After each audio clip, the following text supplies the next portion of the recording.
There's one thing that the prosecutor can do. I mean, the one thing the defense could do, they can go after cause of death, because they don't have a body, right? But all the actions of the defendant, the Google searches, the hacksaw searches, all of the context and the timing of the Google searches shortly after that New Year's Eve party really go right to the heart of his culpability. And the defendant is going to get up and say, well, they don't have a cause. But guess why they don't have a cause? They don't have a cause because of the actions of the defendant. And the prosecutor really just has to zoom in on that. She was healthy.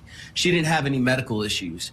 There's really no evidence of any sudden death that the defense opened up to. They didn't present any medical evidence on this point.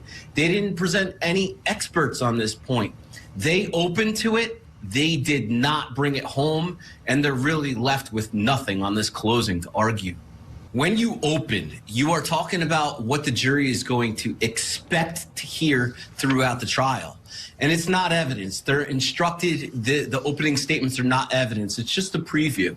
You really have to present the evidence to rely on later in closings, because when you close, you're closing on the admissible evidence that came through the jury. And none of that came in. That's why I think the judge was so surprised, is that he's got nothing. He's got nothing to argue really, other than just cross-examination, the cause issue. Also, Julie, the fact that there was these other legal issues that if he did testify, then the jury would be hearing about his prior conviction and his other plea. That's what the judge was researching the night before. And I agree about the body language. He apologized. He's like, I'm sorry that you had to research last night. I was scratching my head when I heard it myself, guys. Mm-hmm. David, do you think bring somebody in to give some oomph to their theory?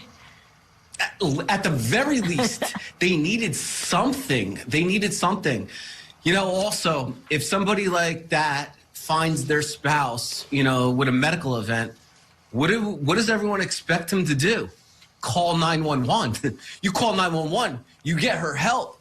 You get the paramedics, the EMTs, the police there ASAP to try to revive her.